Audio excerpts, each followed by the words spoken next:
All right, so we are starting our next lecture series on macromolecules.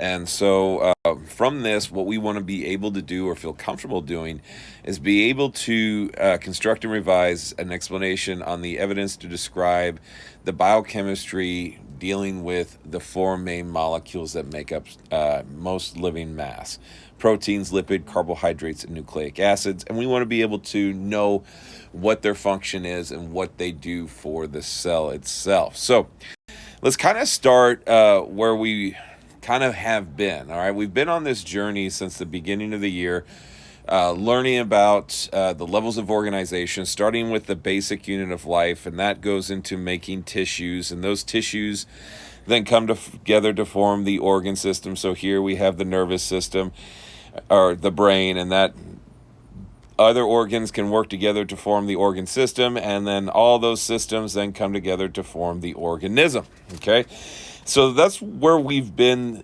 so far on our journey, but we want to kind of take a step back, go back to the cell, but now kind of ask ourselves, what are some of the components that make up the cell? And so we've had chemistry and understand that all matter is made up of, if you have mass and you take up space, you are made up of atoms. And so we want to kind of take a couple of steps back and look at what are these molecules that make up the cell. So in the previous lecture, we reviewed about atoms and their role in matter and making molecules and such. But the question we want to kind of look at here is, what kind of molecules are required for us to make the cell that eventually goes into making the actual organism? And when we look at all spans of life, we can actually see that most biomass is comprised of four main categories of these molecules, these macromolecules. Macro meaning big, all right? And so these are molecules that are not easily passed through the membrane. They have to go through a protein channel and all of that. And so what are these molecules? Well, number one is carbohydrates, okay? Then we have lipids, fats, proteins, and nucleic acids. Now, whether or not we're talking about carbohydrates, nucleic acids, and proteins, one of the things that all of these molecules share is that they all have carbon, hydrogen, and oxygen atoms, okay?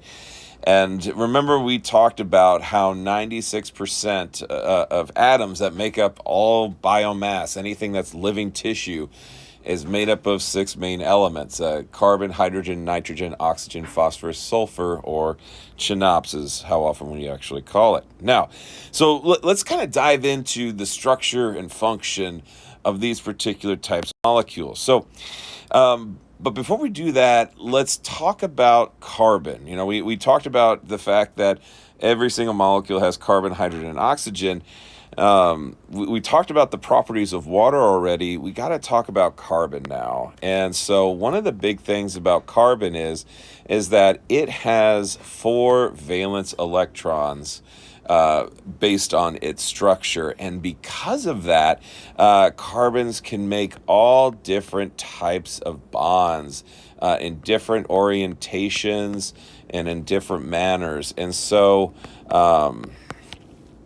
as a result of this, life has been able to utilize these different bonding configurations of these carbon molecules to get different types of reactions. So I want to take a look at this right here. So this is an example of a lipid molecule, and these are steroid hormones, okay?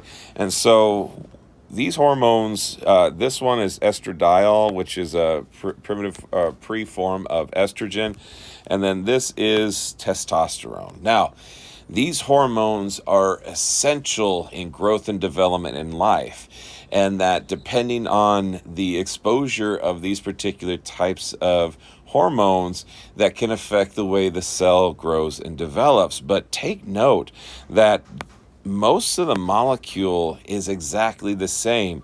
The one difference that determines more female features compared to that of male features is the fact that this is a double bond O oxygen, and this one is just a single bond OH, or a hydroxide. But the missing of that hydrogen atom is enough to cause the cells to form differently. So, again, let's make it a shout out to these elements. And one of the things that we want to know as we go through these elements is what elements are in which macromolecule. So again, we have our carbon, hydrogen, oxygen, nitrogen, phosphorus, sulfur, aka the chinops.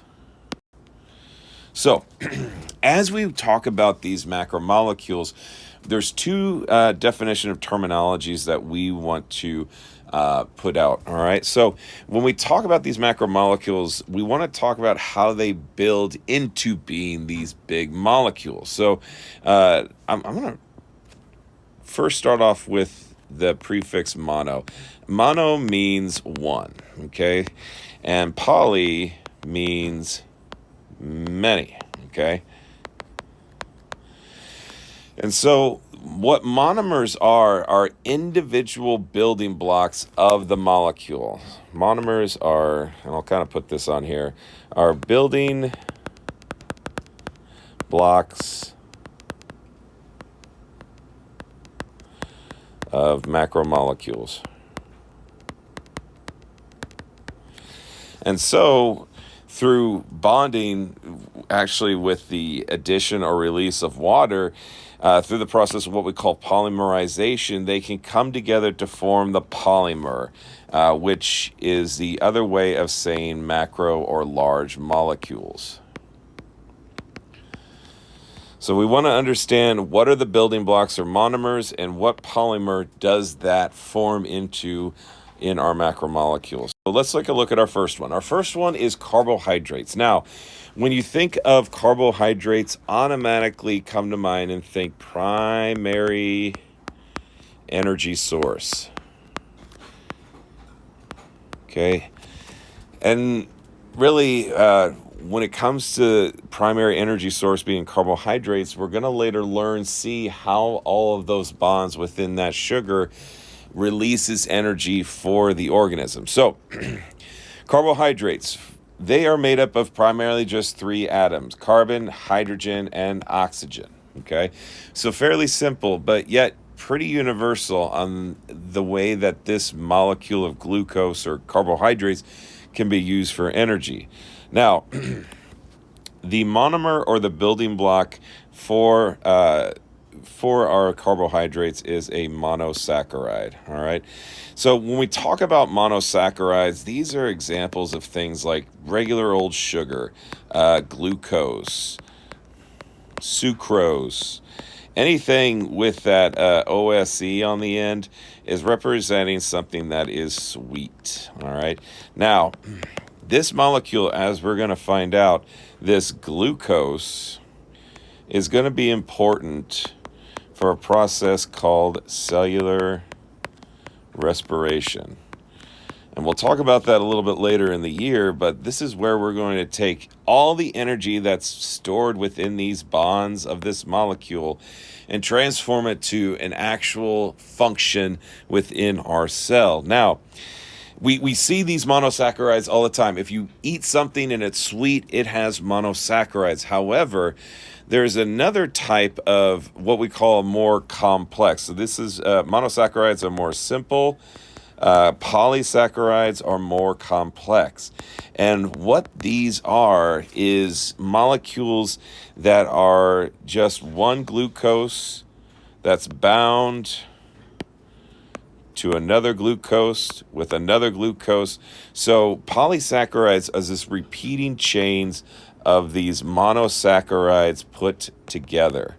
Now, this is where we start seeing things like polysaccharides being referred to as starches or cellulose. So let's take a look at those a little bit more here. So when we talk about our glucose molecule, okay, the glucose is going to be C6H12O6. And when we see that, what we're talking about is the fact that our glucose has 6 carbons, 12 hydrogens, and 6 oxygens. Now, what is the function of carbohydrates? They are quick, or what we call our primary energy sources. But we also find carbohydrates in a lot of other functions. This one is highlight worthy. They form the backbone of the DNA. All right, and we're going to be talking about DNA a little bit more later on. Now, how can we tell a molecule is a carbohydrate by its name? It has that OSE. All right. If you see OSE, that is going to be a sugar. Now, here are the different types of starches that we see here. Again, when you look at this, if I were to break one of these off, this would now become a glucose.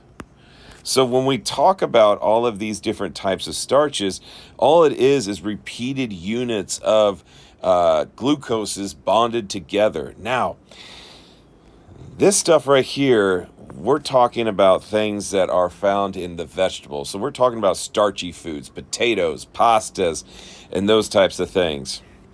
And with starches are going to have more potential energy than glucose, okay? And you might be asking yourself, why?